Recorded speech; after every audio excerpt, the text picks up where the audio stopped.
Perkenalkan saya Siti Asfia dengan NIM 101250047. Di sini saya akan melanjutkan presentasi dari rekan saya tentang perencanaan keuangan global dan kebijakan dalam manajemen keuangan. Langsung saja ke materi. Yang ketiga ada tantangan dalam perencanaan keuangan global. Misalnya gangguan rantai pasokan dan perdagangan. Nah, lalu ada geopolitik global, yaitu ketika pergeseran hubungan antar negara memperburuk gangguan rantai pasokan, menyebabkan pelarangan ekspor impor di sektor strategis seperti teknologi dan bahan baku.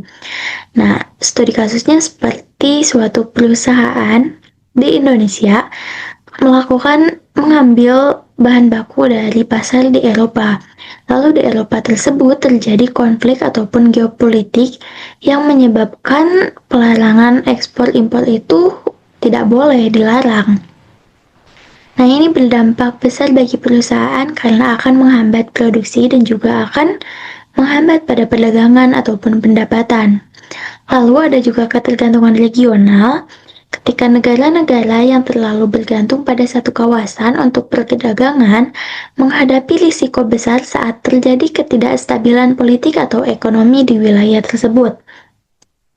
Nah, misalnya perusahaan tersebut itu selain mengambil bahan baku dari pasar Eropa, perusahaan tersebut juga melakukan perdagangan hanya di Eropa. Nah, kan ketika di Eropa tersebut terjadinya geopolitik ataupun konflik internal ataupun ketidakstabilan ekonomi, maka hal ini akan berpengaruh besar kepada perusahaan. Lalu ada juga logistik terhambat. Ketika kebijakan proteksionisme dan pembatasan pergerakan barang seringkali memicu penundaan pengiriman, biaya tambahan, dan kekurangan bahan produksi vital. Nah, seperti yang kita tahu, dengan terjadinya konflik ini akan menghambat logistik pengiriman karena ekspor impornya dilarang ataupun dapat terlambat, sehingga ini akan menjadi tantangan bagi suatu perusahaan untuk berkembang. Lalu berlanjut dengan stabilitas mata uang dan tekanan suku bunga. Yang pertama ada fluktuasi nilai tukar. Ketidakpastian ekonomi global dan peristiwa politik mengguncang stabilitas nilai tukar mata uang, mengganggu investasi serta perencanaan keuangan jangka menengah.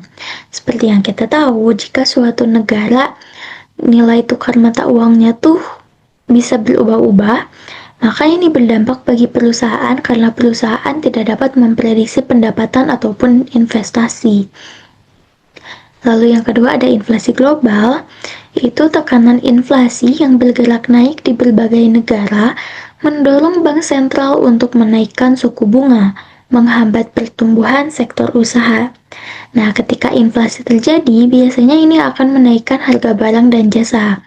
Nah, untuk menekan inflasi, bank sentral akan menaikkan suku bunga, yang dimana ketika suku bunga menaik itu akan meningkatkan biaya pinjaman juga, sehingga ini akan menjadi hambatan bagi sektor usaha untuk bertumbuh.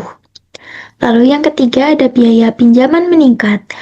Tingkat suku bunga yang lebih tinggi menyebabkan perusahaan kesulitan mengakses kredit dengan biaya terjangkau, mempengaruhi arus kas dan operasi bisnis mereka.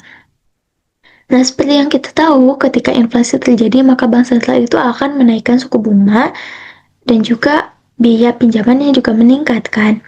Nah, ketika situasi ini terjadi, maka perusahaan akan kesulitan mendapatkan biaya pinjaman yang rendah dan juga hal ini akan mempengaruhi arus kas dan juga operasi bisnis perusahaan tersebut. Lalu berlanjut dengan strategi mitigasi risiko dan reformasi. Yang pertama ada diversifikasi pasar. Misalnya Indonesia harus memanfaatkan pasar baru di Asia, Afrika, dan Amerika Latin untuk mengurangi ketergantungan pada pasar tradisional seperti Eropa. Nah, yang artinya perusahaan di Indonesia itu harus menyebarluaskan perdagangan agar ketika Kalau misalnya bergantung pada suatu negara dan negara tersebut terkena konflik ataupun geopolitik, maka kita akan menghadapi risiko yang besar. Berbeda dengan kita menyebarluaskan perdagangan kita, maka jika salah satu negara terkena konflik, maka kita tidak akan terlalu menghadapi risiko yang besar.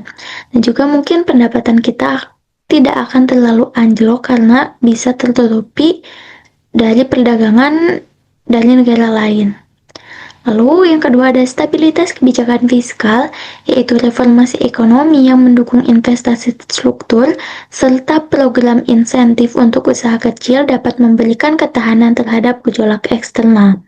Mungkin ini berhubungan bagi pemerintah, bagaimana pemerintah mengelola anggaran, dan juga untuk mendukung investasi infrastruktur, dan juga mengasih insentif untuk UMKM dapat memberikan ketahanan daya tahan ekonomi bagi suatu negara ketika terjadinya gejolak eksternal.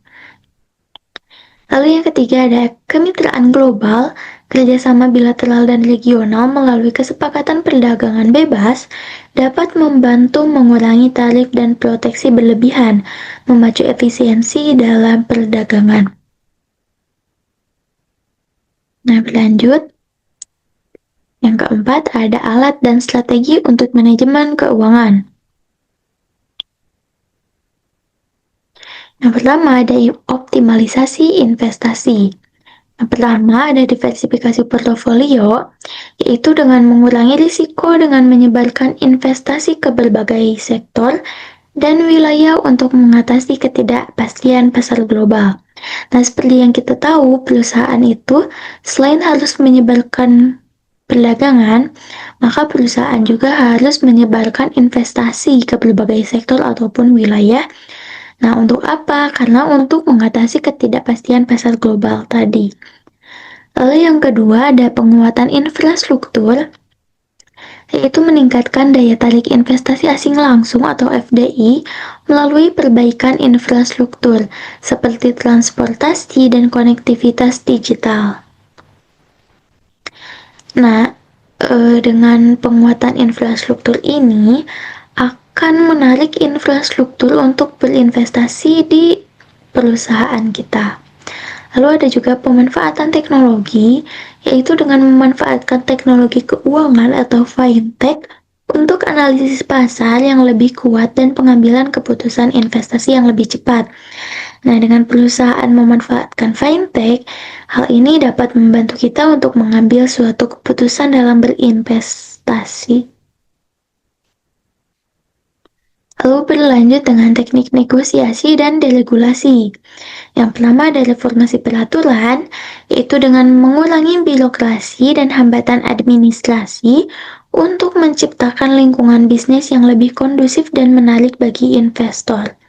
Yang kedua ada pendekatan win-win, yaitu mengadopsi strategi negosiasi yang menyeimbangkan keuntungan antara pemerintah dan investor, memastikan kontribusi untuk pembangunan ekonomi lokal. Yang ketiga ada harmonisasi kebijakan, yaitu meningkatkan kerjasama antar negara dalam menyelaraskan regulasi untuk mempermudah perdagangan lintas batas dan investasi. Berlanjut ada peran insentif fiskal. Yang pertama ada pemotongan pajak, yaitu memberikan keringanan pajak kepada perusahaan untuk mendorong investasi dan memperkuat kegiatan ekonomi domestik. Lalu yang kedua ada subsidi untuk sektor prioritas dengan memberikan dukungan keuangan bagi industri kunci seperti teknologi hijau atau manufaktur maju untuk mendorong inovasi. Lalu yang ketiga ada stimulus fiskal, yaitu ketika melaksanakan kebijakan fiskal ekspansif melalui peningkatan pengeluaran pemerintah untuk merangsang pertumbuhan ekonomi selama resesi. Nah, mungkin yang terakhir ada kesimpulan yang dapat saya sampaikan. Yang pertama, keuangan global itu dapat mempengaruhi stabilitas ekonomi nasional. Lalu perencanaan dan kebijakan yang tepat juga itu sangat diperlukan. Dan yang terakhir ialah perencanaan keuangan global dan kebijakan keuangan yang tepat dapat membantu perusahaan mengelola risiko internasional dan memaksimalkan nilai perusahaan di tingkat global. Mungkin hanya itu yang dapat saya dan kami sampaikan, kurang lebihnya mohon maaf. Wassalamualaikum warahmatullahi wabarakatuh.